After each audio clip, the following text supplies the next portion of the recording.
Number 71, integrated concepts. A 76 kilogram person suffering from hypothermia comes indoors and shivers vigorously. How long does it take the heat transfer to increase the person's body temperature by 2 degrees Celsius if all other forms of heat transfer are balanced? Right, so this one is very similar to number 70. And what we have to do is we got to look back to chapter, I think, 7. And it tells us in chapter 7 the power that's produced during shivering. It's about 425 watts. Okay.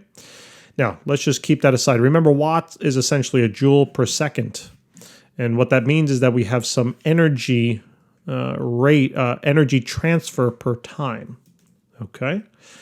Now, they tell us a mass of the person. They also talk about the temperature increase that we need to calculate, right? A time for how long it takes for the person to increase their temperature 2 degrees Celsius. So I basically know, given the variables that are given, I'm going to be using this formula. Q is equal to mc delta T.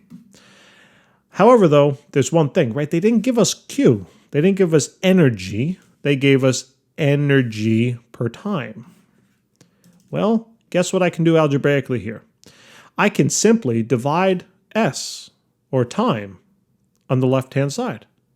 And then whatever I do the left-hand side, I have to do also on the right-hand side, right?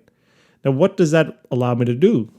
Well, that allows me to realize that, wait a minute, this Q per T, we've been talking about this whole chapter, that's power. So wait, the power then would be equal to the rate of heat transfer, which is power, would be equal to the mass of the object multiplied by the specific heat of the object multiplied by the change in temperature of that object divided then by the time it takes for that object to change its temperature. So solving this for T, just simply do our little cross multiplication trick. And there you go. There you have it. What we got to do is now plug in. The mass is 76 kilograms. The specific heat, that's for a body. It's about 3,500. The change in temperature, they said 2 degrees Celsius. And then the power was 425 watts. And let's see. So 76 times 3,500 times 2 divided by 425.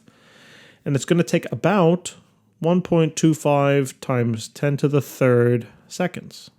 All right, if you had to figure out then how many minutes that is, just take that value and divide it by 60. So it's about 20 minutes. Okay, 20.21 minutes or so. All right, guys, thanks for tuning in. Hopefully this helps. Please remember to subscribe. We'll see you next time.